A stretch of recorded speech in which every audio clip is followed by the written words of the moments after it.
morning to you, James. How are you feeling about it? Good morning, James. Morning. How you all doing? All right? Yeah, we're all right. What do you make of this latest news and what's going on at your club? Doesn't surprise me. It really is irrelevant what manager we get in until Levy is prepared to change his ways or take his hands off, or actually maybe give some of them, give the managers what they want. Honestly, I don't blame anyone for not wanting to come. Honestly, what difference would it make if not this going to happen, got Pep Guardiola in tomorrow? What would he actually do with the squad of players? And if he's not backed, what could he actually do? And he works miracles, plays the best football everywhere he's been. I don't think even he could do anything with that side. Do you think that's right, Gabby? That even a Pep Guardiola couldn't? I think he'd do better, of course, with that team, but still, he would have them frustrations. Like James said, that he wants these promises. He wants the right sporting director. He wants the right money to spend on players, and it's just becoming a laughing stock now. And Spurs must be so jealous looking at Brighton, looking at Brentford, looking at Villa, looking at all these teams that are run properly. The managers, the owners, the fans, all in line. Yeah. The strange situation is you feel as though Spurs should be in that position with their stadium, with their training, everything that they have. I'm watching a game the other day against Brentford and I'm seeing Les Ferdinand in the crowd. I'm looking at Glenn Hoddle in the crowd. I'm like, Spurs, you've got this stadium, you've got these ex-players that are still trying to come and attend games and are watching this poor football. Yeah. You've got Ryan Mason. How can Ryan Mason be the manager of Spurs Football Club? It's not right, and it's just going to be a summer of Spurs fans phoning up, angry at the situation. They need to get the right manager in and give him the right tools. You mentioned Ryan Mason and why he should be, or why he shouldn't perhaps be in charge. Let's bring in John, who's a Spurs fan. Morning to you, John. Good morning, John. Morning, Natalie. Morning, Gabby. You're right, mate. Yeah, I'm good. I'm a little bit miffed. We've had Conte, we've had Mourinho. Everyone that these guys who have been in the club have had Mason working with them, and he's also been involved with the academy team. We've got Jermaine Defoe, I believe, who's working with one of the teams. There's a lot of quality there, and if there's someone who knows that club inside out at the moment, it's Ryan Mason. Now, if we go and look at Mikel Arteta and what happened with Arsenal, in his first season, everyone wanted him out from the Arsenal within a few months because they wasn't getting the results they wanted. Now look what's happened. Okay, it didn't go well for them not to win the title at the end of this season, but, he's still produced a miracle, so to speak, in getting them where they are. Now, I think Ryan Mason, regardless of his age, he's definitely got the experience. He definitely knows the club inside out. It's a case of him getting his head down with Daniel Levy or whoever it needs to be and saying, right, let's stop messing around now. Let's get this club on an even keel. As soon as someone said Mason's got as soon as it was found out that Mason's going to be taking interim charge, there was players' wives. Harry Kane's wife came out and went, yes, Mace.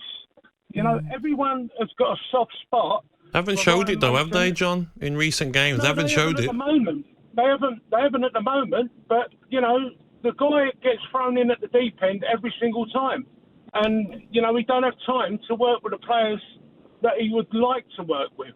There's got to be a massive rebuilding phase at Spurs. Yeah. But in the meantime, go with what you got, go with what you know, and I'm sure that they will come back fighting. Do you think, John, quickly, John, do you think that Ryan Mason will have that authority, that confidence to say to Daniel Levy, I want this player, I want that player?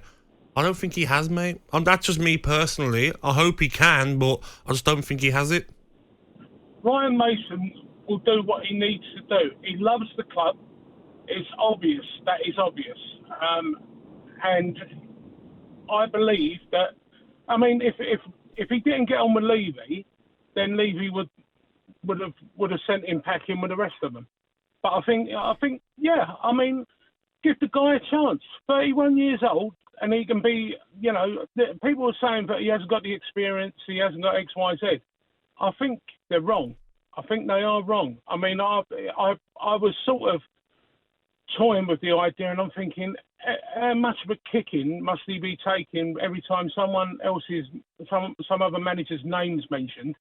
And he's thinking, well, look, I'm here, I'm willing, you know, and I think that he could do a good job. He just needs that, get a pre-season under his belt, get going, and, you know, I think that he would have influence on players staying at the club, i.e.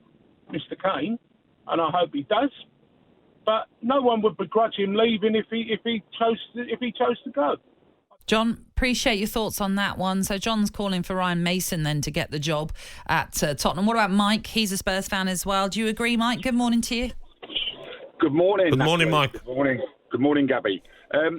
Well, I think as a long-term suffering Spurs fan, I think that Spurs and talkSPORT are not looking very far in their pursuit of a manager.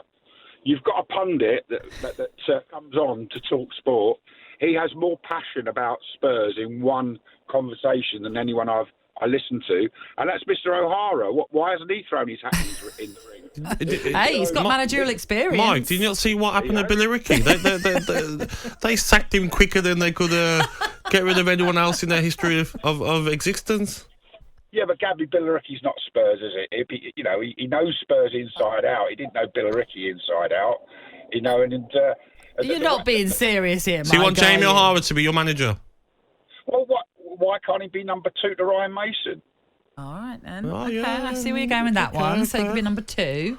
All right. Jamie's got a bit of managerial experience, albeit, as Gabby said, at Erik. He nearly got him relegated.